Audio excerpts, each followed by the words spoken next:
Hi all അസ്സലാമു അലൈക്കും. എല്ലാവർക്കും സുഖമല്ലേ? അപ്പോൾ ഇന്നത്തെ നമ്മുടെ വീഡിയോ അടിപൊളിയായിട്ടുള്ള ഒരു ഉണ്ണിയപ്പത്തിൻ്റെ നെയ്യപ്പത്തിൻ്റെ ഒക്കെ വീഡിയോ ആണ് കേട്ടോ.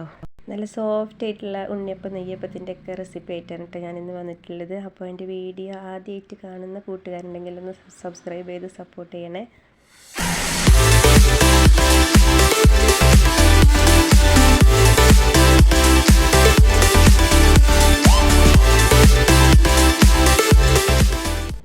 ഉണ്ണിയപ്പം റെഡിയാക്കാനായിട്ട് ഞാനിതാ ഇവിടെ 2 ഗ്ലാസ് പച്ചരി വെള്ളത്തിൽ കുതിർത്തിയെടുത്തിട്ടുണ്ട് കേട്ടോ. 2 മണിക്കൂർ കുതിർത്തിയെടുത്തിട്ടുണ്ട്. ഇനി നമുക്കത് അരച്ചെടുക്കാം.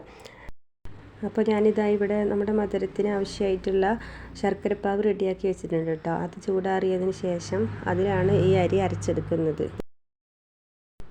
ഞാനിതാ ഇവിടെ അരി അരച്ചെടുത്തിട്ടുണ്ട്. നമ്മൾ ദോശമാവിനൊക്കെ അരയ്ക്കുന്നത് പോലെ നല്ല സ്മൂത്തായിട്ട് തന്നെ അരച്ചെടുക്കണം കേട്ടോ.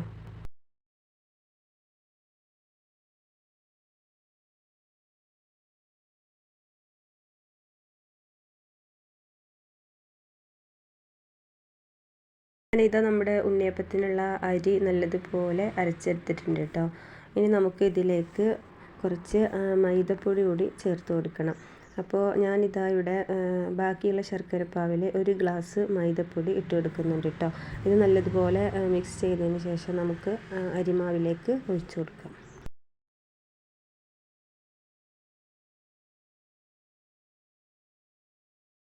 ഇനി നമുക്ക് ഈ അരിമാവും മൈദയും നല്ലതുപോലെ മിക്സാക്കിയതിന് ശേഷം ഒരു മണിക്കൂർ നമുക്കിതൊന്ന് മാറ്റി വെക്കാം കേട്ടോ. നല്ലതുപോലെ ഈ മാവൊന്ന് സെറ്റായി വരാൻ വേണ്ടിയിട്ടാണ്. ഇനി നമുക്ക് നമ്മുടെ ഉണ്ണിയപ്പത്തിലേക്ക് ആവശ്യമായിട്ടുള്ളത് തേങ്ങയാണ് കേട്ടോ. അപ്പോൾ ഞാനിത് തേങ്ങ ഇതുപോലെ ചെറുതായ കഷ്ണങ്ങളാക്കി അരിഞ്ഞെടുത്തിട്ടുണ്ട്. ഇനി നമുക്കിത് എണ്ണയിലൊന്ന് വറുത്തെടുക്കാം. ഒരു മീഡിയം ഫ്ലെയിമിലിട്ടിട്ട് വറുത്താൽ മതി കേട്ടോ. അപ്പോൾ ഇതുപോലെ ചെറിയ ബ്രൗൺ കളറായി വരുമ്പോൾ നമുക്കിത് എണ്ണയിൽ നിന്നും കോരിയെടുക്കാം.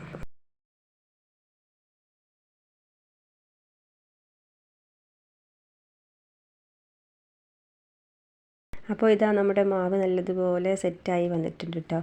ഇനി ഞാനിതിലേക്ക് 1 ടീസ്പൂൺ ഏലക്കായ പൊടിച്ചതാണ് കേട്ടോ ഇട്ട് കൊടുക്കുന്നത്. ഏലക്കാപ്പൊടി ഇട്ട് കൊടുത്ത് നല്ലതുപോലെ ഒന്ന് മാവ് ഇളക്കിയെടുത്തതിന് ശേഷം നമുക്കിതിന്ന് കുറച്ച് മാവ് മാറ്റിയെടുക്കാം കേട്ടോ. ഞാൻ ഈ ഒരു മാവിൽ തന്നെ നല്ല സോഫ്റ്റായിട്ടുള്ള നെയ്യപ്പവും ഉണ്ണിയപ്പവും ഉണ്ടാക്കുന്നതാണ് കേട്ടോ കാണിക്കുന്നത്. രണ്ടിനും ഒരു മാവ് തന്നെ മതിയാവും. നല്ല അടിപൊളിയായിട്ടുള്ള നെയ്യപ്പം ഉണ്ണിയപ്പമൊക്കെ നമുക്ക് റെഡിയായി കിട്ടും കേട്ടോ. അപ്പോൾ ഉണ്ണിയപ്പത്തിന് ഞാൻ തേങ്ങ വറുത്തതാണ് ഇട്ട് കൊടുക്കുന്നത്. നെയ്യപ്പത്തിന് തേങ്ങ ചിരവിയിട്ടാണ് കേട്ടോ ഇട്ട് കൊടുത്തിട്ടുള്ളത്. അപ്പോൾ ഞാനിത് ആദ്യം നെയ്യപ്പമാണ് ഉണ്ടാക്കിയെടുക്കുന്നത്. അതിനിതാ ഇവിടെ ഒരു പാൻ വെച്ച് അതിലേക്ക് ഓയിൽ ഒഴിച്ചു കൊടുത്തിട്ടുണ്ട്. ഓയിൽ നല്ലപോലെ ചൂടായി വന്നതിന് ശേഷം നമുക്കൊരു കയ്യിൽ മാവ് ഒഴിച്ചു കൊടുക്കാം കേട്ടോ. അപ്പോൾ നമ്മൾ മാവ് ഒഴിച്ചു കൊടുക്കുന്ന സമയത്ത് മീഡിയം ഫ്ലെയിമിലാക്കിയിട്ട് വേണം ഒഴിച്ചു കൊടുക്കാനായിട്ട്. പെട്ടെന്ന് തന്നെ കുക്കായി കിട്ടും കേട്ടോ. അപ്പോൾ അതാ നമ്മുടെ നെയ്യപ്പം ഇത് അവിടെ അടിപൊളിയായിട്ട് കിട്ടിയിട്ടുണ്ട് കേട്ടോ.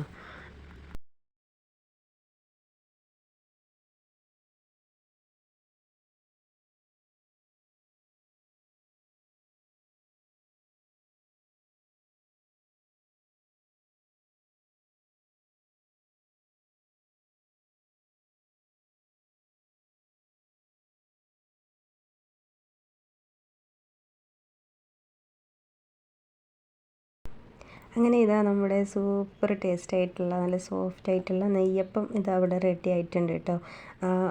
പുറത്ത് നല്ല ക്രിസ്പിയാണ്, ഉള്ളിൽ നല്ല സോഫ്റ്റാണ് കേട്ടോ. അപ്പോൾ എല്ലാവരും ഇതുപോലെ ഒന്ന് ഉണ്ടാക്കി നോക്കുക. ഇനി നമുക്ക് അടുത്തത് ഉണ്ണിയപ്പം ഉണ്ടാക്കി നോക്കാം കേട്ടോ.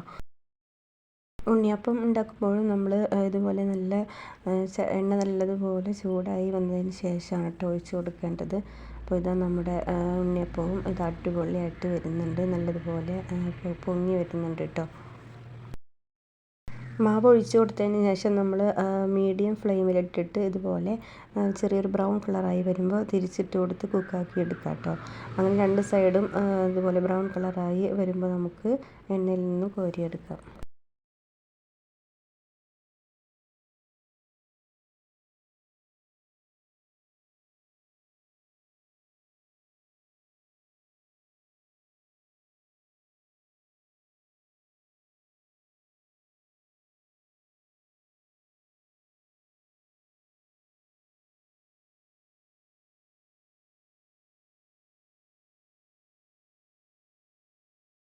അങ്ങനെ ഇതാ നമ്മുടെ ഉണ്ണിയപ്പവും ഇവിടെ റെഡി ആയിട്ടുണ്ട് കേട്ടോ. നല്ല സോഫ്റ്റ് ആയിട്ടുള്ള ഉണ്ണിയപ്പവും നെയ്യപ്പമൊക്കെ ഒരേ മാവിലാണ് ഞാൻ റെഡിയാക്കി എടുത്തിട്ടുള്ളത്.